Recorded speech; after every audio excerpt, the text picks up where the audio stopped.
You're watching News Channel 12 with Anna Bulszewicz. Good morning, Eastern Carolina. We want to thank you for joining us here on News Channel 12 this morning. FEMA teams are actually fanning out across the South and the Midwest this morning. Very exciting to be out here tonight. Such a big thing to happen here in New Bern. You can hear more and more people coming. Movie theater massacre. It is being called one of the deadliest shootings in recent U.S. history. Today we know that this investigation has since turned into a murder investigation.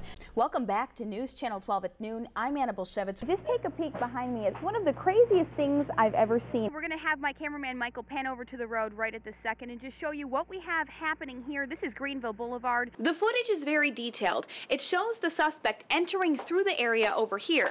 Then he stands in this spot, breaks through the gate, steals the keg, and we know all of this because of the camera sitting right up there. Weekday mornings, get the latest facts on the stories happening overnight. And find out any severe weather threats that may be putting your family in danger. I'm Les Still. And I'm Anna Bulszewicz. Join us weekday mornings from 5 to 7 a.m. right here on News Channel 12.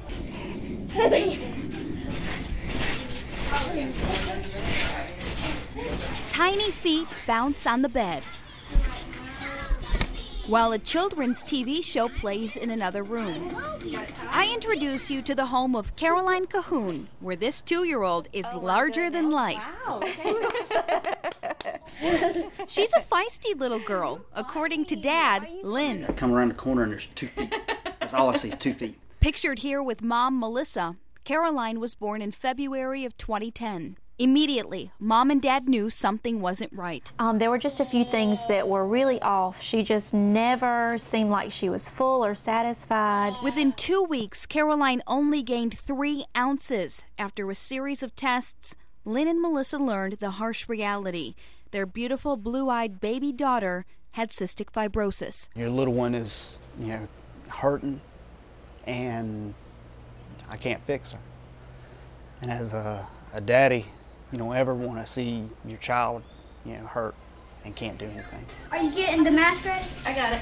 Try to put everything together. Cystic fibrosis affects Caroline's lung function and nutrition. Breathing treatments and enzyme treatments help Caroline stay healthy for the time. But these clear blue eyes are in hope of a long-term fix to ensure a life full and free. The main thing I hope for her is that she can live and she can dream and she can do things and not let CF hold her back. As you can imagine, it was so touching to sit with this family. Lynn and Melissa are telling me that a simple heel prick test confirmed their newborn had cystic fibrosis, and when talking to any doctor, early detection is key when diagnosed with this disease. Anna Bulszewicz, News Channel 12. In 3, 2, 1. When you think of weather in Eastern Carolina, that storm is right on top of you now. Hands down, one name comes to mind. Skip Waters is trekking Storm Track 12 Live Doppler. We'll start off with Storm Track 12 Live Doppler. And his story goes like this. Skip Waters jumped on an opportunity to work in his native North Carolina back in 1982.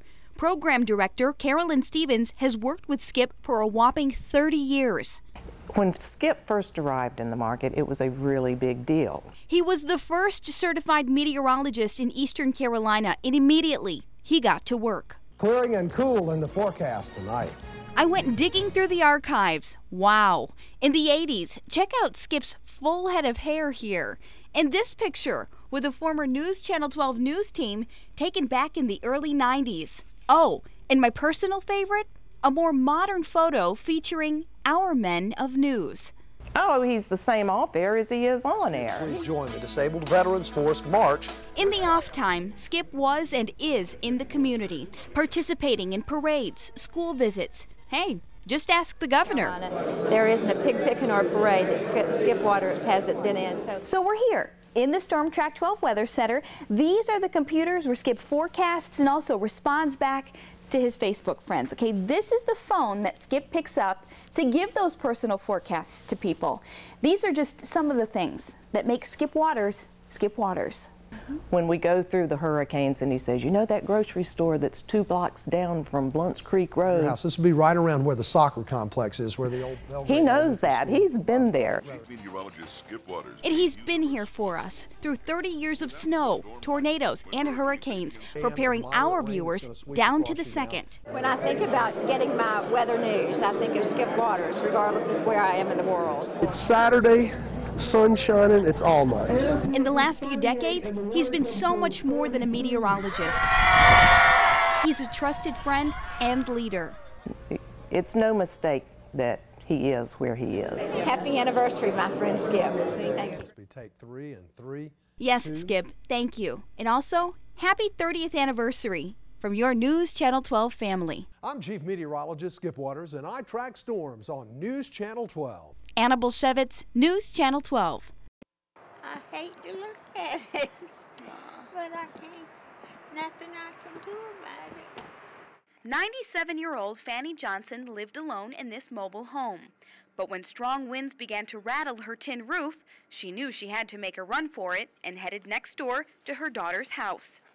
Usually before a storm comes, she's always watching the news, and if the wind picks up, first thing she does, she goes over to Mom's. How did you know it was one of those windy nights where you had to come here? The sky was dark, honey, and I watched the weather on TV. Her intuition turned out to be right. Within an hour, 60-mile-an-hour winds ripped through the family's neighborhood, peeling Fanny's mobile home roof right off. We didn't even know. It was on the ground, blown off. A neighbor called to tell Fanny's daughter what had happened. All of Fanny's furniture has been covered up by these tarps, and it's damaged like this crack in the ceiling that had the repair. Fanny may need a new trailer altogether. It could be fixed. It comes down to a point that it might cost more to fix it than to get another one. I know. Volunteer crews from Fanny's church are already making plans to repair the damage. She's already suffered enough, and whatever we can do to make life easier for her, that's our goal. She's 97 years old, and it would have been terrible for her to go like that. Fanny's family is grateful she was able to get out when she did.